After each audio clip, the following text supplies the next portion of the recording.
There's the 30th. Tomorrow's Halloween. Yeah, good call. So it's October 30th, 2019. We're at 3336 Wedgwood at the home of Mr. Maynard Chatters in New Orleans. And my name is Jordan Hirsch, and here we go.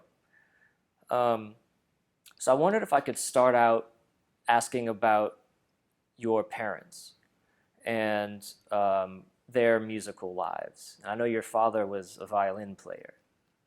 Yes. Can you tell me about him? My father was a was a violinist, and he's worked in the postal service for 42 years. My mother was a housewife. She loved music and played a little piano. She did a little piano, but she loved music. And you were one of 16 of their children, Yes. and you had a family orchestra. Yeah, I had 11 sisters and 4 brothers. And my father, we all were exposed to music. He played violin, so we all played the string instruments first, violin and cello, and some even played the string bass. Some of them played the string bass. Uh, we had an orchestra. What were you called? Well, just the Chatters orchestra. Yeah, just Yeah. and uh, and basically played called classical music. And were you all reading music? Yeah, we read. Yeah, And that's something that your parents taught you at yeah, home? we read music. Uh, always because my father did have outside musicians come in and play. He's on Flack every Sunday when I was just a kid. They would have a rehearsal, around 4 or 5 of them, at the house every Sunday. Uh, Did you have a piano in the we house? played with a piano. Yeah. With a piano, and my sisters. In fact, my brother Rutherford was the oldest. He played piano. Uh, Sister Marlene and Osceola, was exposed to the piano. He had classical piano playing. My brother Rutherford played jazz. He wanted to play jazz. He was a fine pianist. Fine pianist. And was your father, who was a classical violinist, was he comfortable with his kids straying off and playing jazz? Wasn't really exposed to much jazz, truthfully. Yeah. Basically classical music. And what we heard coming up in the community, coming up in New Orleans, a lot of brass bands. I stayed on Delachade Street, right off Louisiana Avenue. Uh, in fact, the address of Flint Goodrich Hospital was like 2425 Louisiana Avenue, my house. The next street over Delachade was 2425 Delachade. And had a lot of churches in that area. We heard a lot of the band, Papa Celestin Band, Where'd you Tuxedo hear Brass Band, on the streets playing. playing on Louisiana Avenue Yeah, they're on playing. Oh, parades? yeah, going to churches and playing for different social events. This is where the brass bands play. It's where they play for social events and for church functions and private functions. Did you attend a church in the neighborhood?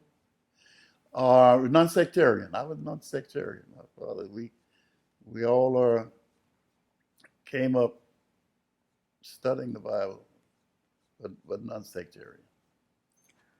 I'm curious about the rest of that neighborhood around Louisiana Avenue. So you were growing up there in the 1940s and 1950s. I wonder if you could tell me a little bit about some of the businesses in the area. Like you weren't too far from the Dewdrop Inn on LaSalle, is that right? The Dewdrop Inn, that's right. The Dewdrop Inn, was right on LaSalle, not for around 3 or 4 blocks from there. Yeah. Did you ever go past there, hear any music coming out of there? Yeah, I played there later on. Oh yeah. When did you play there? I played there that would be in the late in the '60s. In the '60s, I played it there with Sugar Boy Crawford. Um, well, since we're on the subject, let me ask you about Sugar Boy Crawford. So, how did you connect with him? Because he grew up in that neighborhood too, from what I understand. Yeah, Did you know him growing up? I knew when my sister Edith, she attended Booker Washington. Sugar Boy was also at Booker Washington, and that was back in the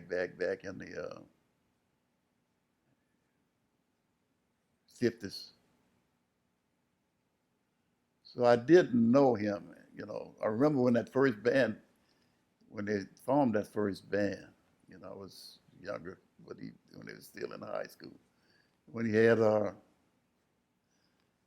Miles brothers, Mm-hmm. one was the trombone player, and the other played piano. Was that the Chapaka Shawis? Is Yeah, that that's right. That's the first. Right. That's the first name of the band. Yeah. And so, when did you connect with him as a I musician? I I played with him. What happened? He was in a terrible. Well, coming off the road, coming off the road. It's coming after one of the jobs. Coming from Monroe, and his skull was fractured by a policeman. He didn't know whether he was going to really get over it. When he recovered after that, that's when I started playing with him. Mm. I started playing with him after his recovery, which I guess was early in the '60s, Yeah. around '68 or something like that. Well, let me double back and talk to you more about your neighborhood. So, there were other places in that area that musicians sometimes mention from that era. Um, there was the Yeah, the dewdrop was the main, as you yeah. mentioned. Can you think? Are there any others that you either went to or heard music from, or that you were aware of as being part of the music community in that area? The Dewdrop Inn was the main. That's where Ray Charles and Yeah. all your big bands that came to town at that time. That was the place they went to, the Dewdrop Inn. And I was there. Yeah, as far as jazz at that time, yeah, the Dewdrop Inn. As far as Uptown, was the main place, truthfully. Yeah. Most of the other clubs were downtown. Right. Yeah. But the Dewdrop Inn, yeah, Uptown was the main. So then I'm curious to know how you got to play the trombone. If you started off on a string instrument, can you tell the story of how you picked up the trombone? Yeah, I picked up the trombone. My sister Shirley, she's 98 years old. That's Jonathan's mother. She was teaching at Grunewald School of Music, and she brought a trombone home, and I wanted to play in a school band at that time, and that was my outlet to play in a band. Not that I wanted to play the trombone because it's always associated with a rousy, ranchy sound that I heard the brass bands play in the streets, and I didn't like that sound. But I started playing the instrument and I found out I wanted to play the trumpet, and I approached the trombone like as if I was playing trumpet, which later on I found out that the trombone really was probably the trumpet, the instrument in the beginning, because the trumpet in the beginning was like a bugle style without any valves, anything on it. Right. Yeah. But my approach to the instrument, that I heard the classical sound of, that's what I heard, That's what I heard, and I approached the trombone that way. But later through my study, instruments are nothing but, I approached the instrument as nothing but being the extension of the human voice. Extension of the human voice, and that's my approach to the trombone, to the sound area, melodic line. I'm curious to learn more about the Grunewald school where your sister taught. Were you familiar with how things worked at the school? What your sister was doing there? Yeah, Can you well, talk yeah, about well, that? she taught voice. In fact, I had 2 or 3 sisters teaching there at that time. Oh yeah. And at that time, there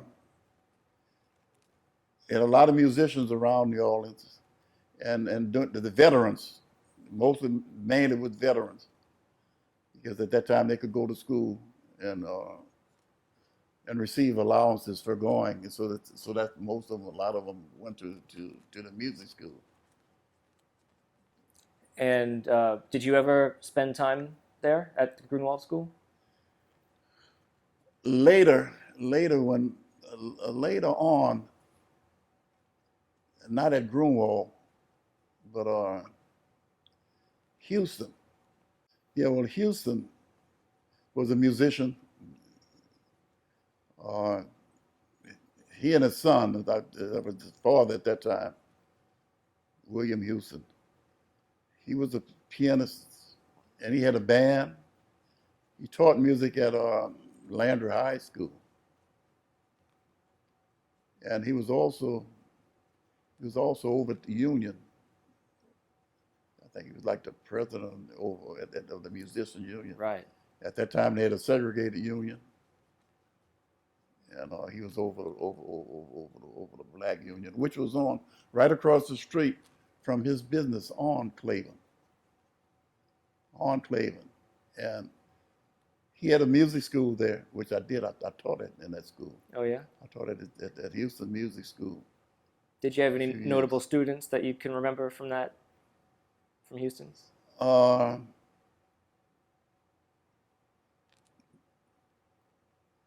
I know Detroit Brooks went through there. There are a lot of veteran students. Yeah. And I taught a lot of adolescents. Basically, I was teaching adolescents Yeah. at that time. Did you play in Mr. Houston's band also? I played, yeah. I did play in his band. Can you tell me about that? What was his band? It was a big band, huh? Yeah, I played in the big band. It was a big band, which he did. He only used like the trombone on special occasions. Mm. Basically, his band consisted of I think around 4 saxophones, rhythm section, full rhythm section, complete rhythm section, bass, piano, drums, and guitar. He had 2 vocalists. He had two vocalists, and 2 trumpets. But he had parts for trombone, but gets to financially. But they played most all the balls. Right. And during the ball season, that's when he would hire trombone players. I would play. Yeah, some special occasion. Yeah. Right on. Yeah. I recall reading that you also played in Clyde Kerr Sr.'s big band. Is that right? Which one? Clyde Kerr Sr., did you play in his band? Clyde Kerr Sr.? Oh, Clyde, yeah, Clyde Kerr Sr., yeah. Can you tell me about him? I played in Clyde's big band also. Clyde Kerr, also a great musician, great person. He was a writer, he wrote music also, he arranged it. And Clyde had one of his phenomenal big bands. I played in his big band I played the Clyde band at least for 4 or 5 years, I know. What was your repertoire like? What did you play with him? He arranged a lot of Duke Ellington music, and he had some of his original music. Okay. He also wrote original music. And did you ever take like formal? I know he was a teacher as well. Was he ever a teacher of yours besides just being the band Yeah, leader? I taught in junior high school. I taught at Carver Junior High School for 2 years. Then from Carver Junior High School, I went to Dillard University. Mm-hmm. I taught at Dillard University for 38 years. I also was an adjunct professor at UNI, the University of Northern Iowa. And I, the adjunct professor also at Xavier. I did work at Xavier University. Well, you're at Dillard for 38 years. I want to ask you all about that because I know there's a lot to say. How did you come to get that position at Dillard? I got that position through Dr. Hall. Dr. Hall. Yeah, Dr. Frederick Hall. Dr. Frederick Hall, I attended Southern University where I got my bachelor's and master's from Southern. Dr. Hall was was the director of music at Southern University, and well, we had recitals. We had recitals. Music majors had recitals, and I guess I was a junior, sophomore, junior year, and I'll never forget. I played. One of the pieces I played was it's a vocal piece, Caramel Bean, and he always told me about my tone quality, and when he got the job, when I finished when I finished Southern, it was a surprise to me when he called me. Mm-hmm. He called me if he was at Dillard, and he asked me if I wanted to, if I'd come there to teach. Because at that time I only had a bachelor's degree. I was real grateful to him for that job, and that's really he's the one. Yeah, he was the one that. What year was that when you started at Dillard? I think I started at Dillard around '68. And what was Dillard's music program like at that point in time? Was jazz part of the curriculum, or what were you teaching? No, jazz was not a part of the curriculum. Jazz was not a part of the curriculum. In fact, I was there, the music program at Dillard at most of your schools at that time was education, music education. Training teachers? Yeah, for teachers. Dillard had a lovely choir, and vocal music and instrumental music. I was in charge of the instrumental music program. Jazz was not in the schools at that time. Black schools at that time, jazz was not a focal point. In fact,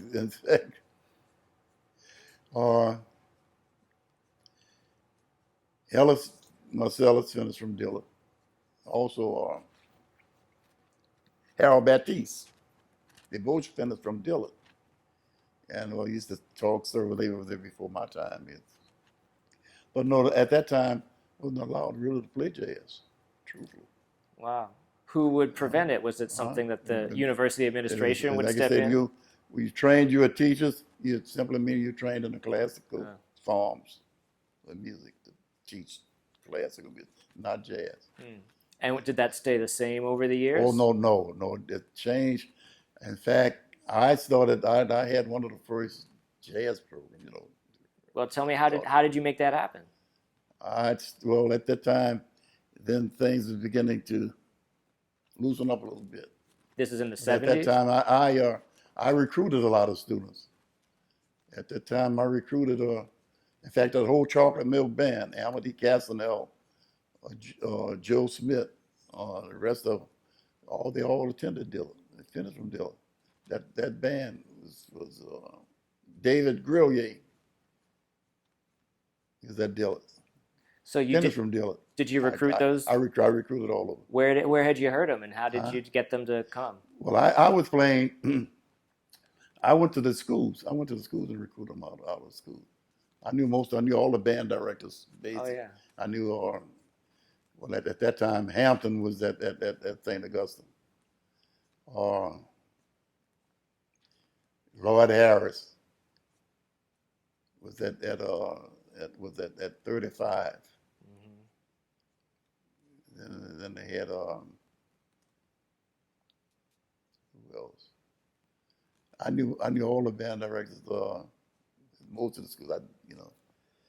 And I recruited. I had at that time. it was at that time it was giving scholarships for music. Okay. Yeah, at that time it was giving scholarships for music. So I had me some real good students. Yeah, Amity Castanel, Joseph Smith, or Ricky Mooney. Uh-huh. Yeah, Ricky was one of my students. So let me ask you this. So you've Fred Alonso. Yeah. He went to Dillard for a while. Oh yeah, a lot of the Fred, Preservation Hall guys. Yeah. I was told. What I'm curious about is if you find this talent and you get them in the door at Dillard, but there hasn't been a jazz studies track established, what do you do to put it together and have them have that kind of curriculum? Yeah. Well, they really at that time, jazz was in other schools, and other colleges around, predominantly black colleges at that time. Southern had started a jazz program. In fact, my brother-in-law Alvin Baptiste was one of the first to really start a program at Southern. What was your relationship like with Alvin Baptiste? Did you ever perform with him, or you just I family? performed. Yeah, we performed together. I learned a lot from him too, because practice. I've never heard anyone practice that much in my life. Yeah, he lovely person. Yeah, but yes, he was a fine musician, fine person, but he really taught you a lot about practice. What it meant to practice. Yeah, he's got that reputation. Yeah. Where were you playing with him? Well, we played together. We was together, as a family. We stayed together as family, I didn't play much in this group, but we played, just. Yeah, but that your family, you could we charge admission when y'all get together. So sorry, I want to shift back to Dillard. So at Dillard, you've got these students, you've got other universities that have established jazz programs, and then do you have to go to the administration and fight for it, or how did it work?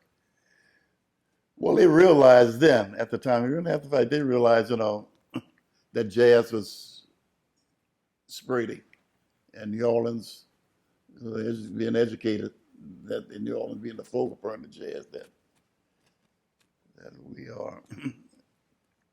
So a lot of them coming along from hearing, I guess, about it and seeing different schools. Mm-hmm. So then over the year, you're there 38 years, you said? Yeah. So that's a pretty incredible run. So who else came through those doors that sticks out in your mind as a student?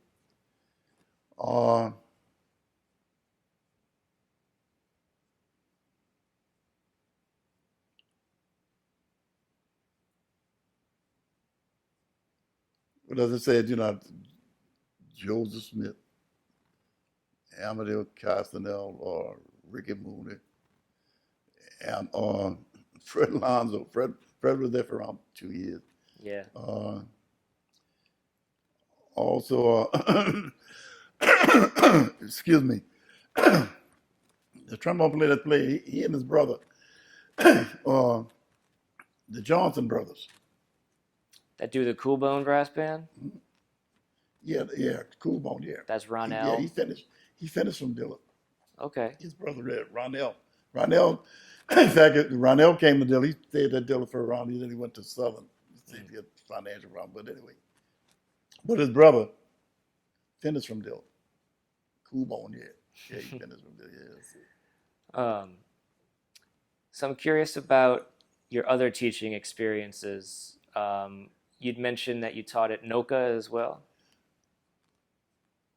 I taught at Xavier. Okay, I'm sorry. You didn't teach at and NOCCA? the UNI, Okay. University of Northern Iowa. Did you not teach Big Sam at NOCCA? Did I have that wrong? Big Sam Williams, the trombone player. Oh, Sam, yeah, yeah, Sam, I taught him. You did. You're right. I did teach him at Nova. I sure did. Cool. Yeah. I Um, sure did. um, but so tell me about Xavier then. What was your time at Xavier like? Who did you teach there at Xavier? I taught trombone and brasses, the lower brasses. And do you remember any of the artists that came through that program?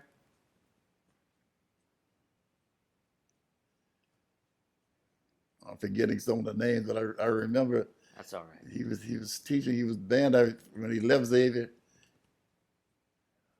He was one of the band directors at St. Augustine. Mm, A tuba player. I can't think his name, but fine tuba player, and one or two of the trumpet players. that's all right. But let me ask, since you mentioned, did you mention Lloyd Harris or Yeah, his brother? Yeah. Can you tell me about them and what they did? Lloyd Harris, Lloyd Harris, and Walter Harris. We came up together, I guess, next to my brothers. My family member, we started first grade together at McDonald number 6. We started from McDonald number 6. We went to junior high school to Green, Samuel Green, and from there we went to high school at Walter L. Cohen. And from Cohen, we went to Southern. Oh wow, you're with them all the way through university. Yeah. Then, well, Lloyd left Southern after his first year and transferred to Xavier. Hmm. But and we played in the bands already. We under the one that started us band wise was Solomon Spencer. Okay, he was the leader. He was the band director. He was the band director at Walter L. Cohen, and at that time, when he also taught at McDonald number 6. Okay. So at that point, you'd picked up the trombone at that point, Yeah. and you've got 10. the brass band influence in your neighborhood, but you're I also stuck. getting Oh in yeah, school. yeah, formal training. Yeah, Yeah. yeah. I started playing. I started playing the trombone at 12 years old. Mm. 12. Yeah, 12. Did you know you were going to stick with it? Truthfully, at that time, I didn't know. A little late on, but everybody would, you know, I had encouragement. They thought I could play it. That thought I was developing nicely on the instrument. And the trombone was a unique instrument at that time because didn't have many people want to play it, to Hmm. play the instrument. But when I really got into it, then studying the instrument, I found out that the instrument was a beautiful instrument. And in the brass family, the trombone really, truthfully, is the only instrument that the tessitura of the instrument that the recording that I can do all 4 parts and it'll come out. Yeah, and also you'd mentioned that your interest in how the trombone relates to the human voice. So I want to ask you about singing. How often do you sing, and when did you start singing to go along with your horn playing? Honestly, truthfully, when I think about it, I started singing as long as I can remember myself because, as I said, we're non-sectarian as the church, but we had Bible study every Sunday, and we sang hymns every Sunday. We sang every Sunday, and then my sister Shirley was operatic singing, so the vocals, I mean, the singing was always a part of our communication. Right? And today, and I realize now that most all your melodies come out of the hymn book. A lot of your best melodies come out of the hymn book.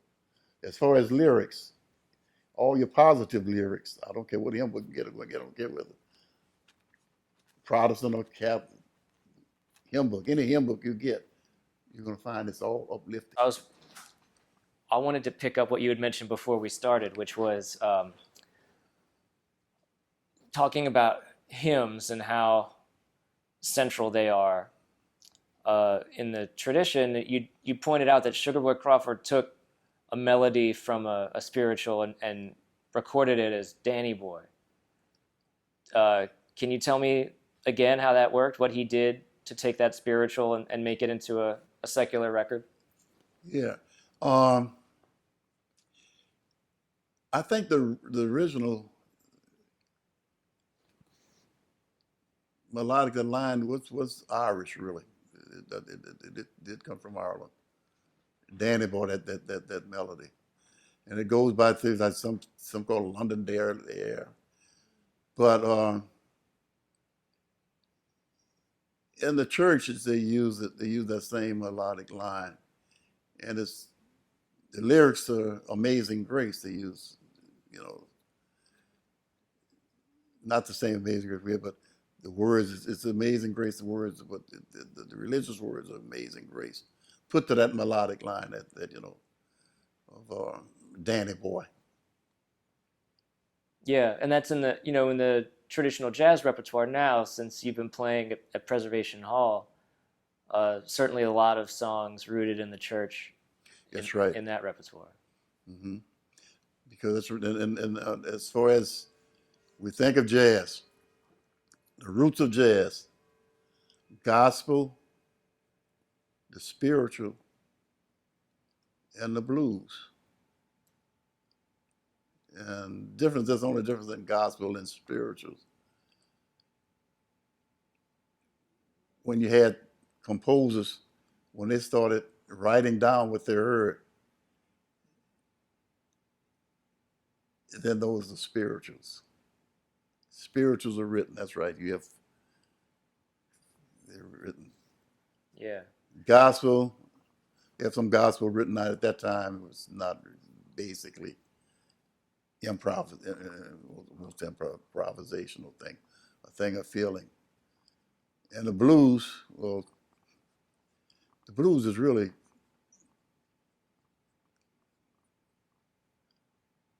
it's a harmonic structure, truthfully. We have like 12-bar blues, which is the most common one.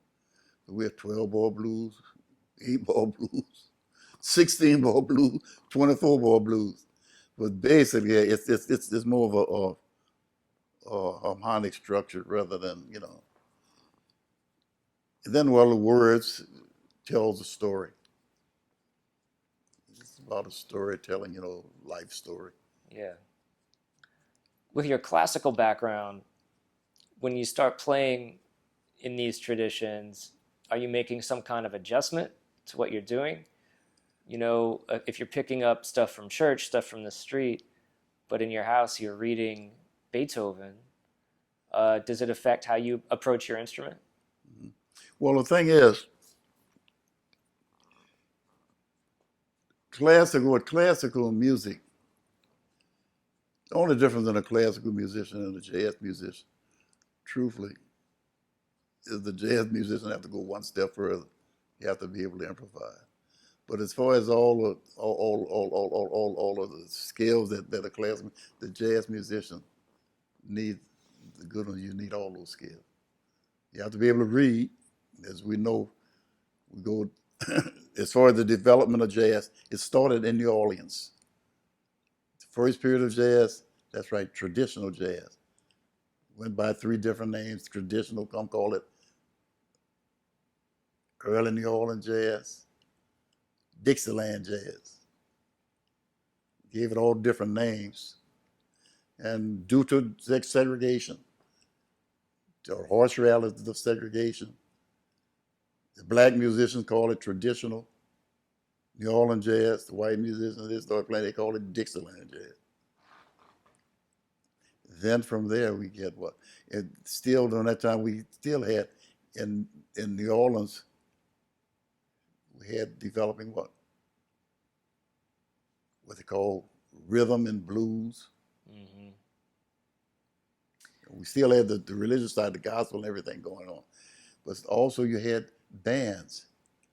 You had the traditional band, which basically consists of what? Clarinet, trumpet, clarinet, trombone, saxophone. Some they had a saxophone sometime. And you had your rhythm sections, guitar, I mean not guitar, banjo. Banjo, bass, piano, and drums. And your brass bands out on the streets, your first band, that's right, you had what? Two or three trumpets, two or three trombone, saxophone, drums, tuba. The function of those bands, let's say they played marches, hymns, basically marches. And marches, what? We think of a march style. They read some of the marches, and then others they improvise. Now that's the beauty in a good brass band, because you have to know the parts though. That's right. The trumpet is a melodic line. In the march, if we analyze, the trumpet is the melodic instrument. He's playing the melody. The clarinet functions is obligato. He's playing around the melody. The trombone, they are playing an obligato or bass line below the melody, along with the tuba. And the drums, well, they carry the rhythmic pulsation. The tuba, he's carrying the bass line. But so simply meaning that we have to fit all of this in. And those bands at that time, you listen at them, they did it well. I mean, some of them. Some of them didn't do it so well, but Who played the trombone well to your ear? What trombone players were you listening to that you liked what they were doing? or at that time, or for that style, truthfully, I'm honest with you. I Please. didn't listen to too much, but I just but the ones that played this, this is Frogman Joseph. Yeah. I used to talk to him a lot too. The Frog played that. He played that style very good. Also, I would say Frogman at that time. That's that. I had other trombone players around the hall that what is the name? I can't think of some of the names of some of them. What about Trummy Young that played trombone with Louis Armstrong? You met him at some point. I had a chance to meet Can you tell Trummy. me about that meeting? What was that like? Yeah, Trummy Young. I was in Columbus, Ohio at that time. It was in around 1959, and I was sitting in with a band. I was just sitting in the band over on the lawn, and Trummy Young came into place. He introduced himself to me, and he just told me, enjoyed my playing, and he was there. Louis Armstrong, he was there playing in one of the hotels there. He invited me to come to his room. He gave me a card with his name on it, and he told me, he was going to send me back, so he told me a mouthpiece to get. Okay. But a very, and what he told me, the way Louis Armstrong practiced, he said, we think about playing scales and arpeggios and things like that. But he said, the way Pops practiced, he said he practiced melodies. And at that time, I didn't understand. I couldn't understand that. It took me years before I could really understand. Then I understand quite well now. That's right. You have melodies. You have melodies for any technical problem that you have, any technical skill that you want to develop.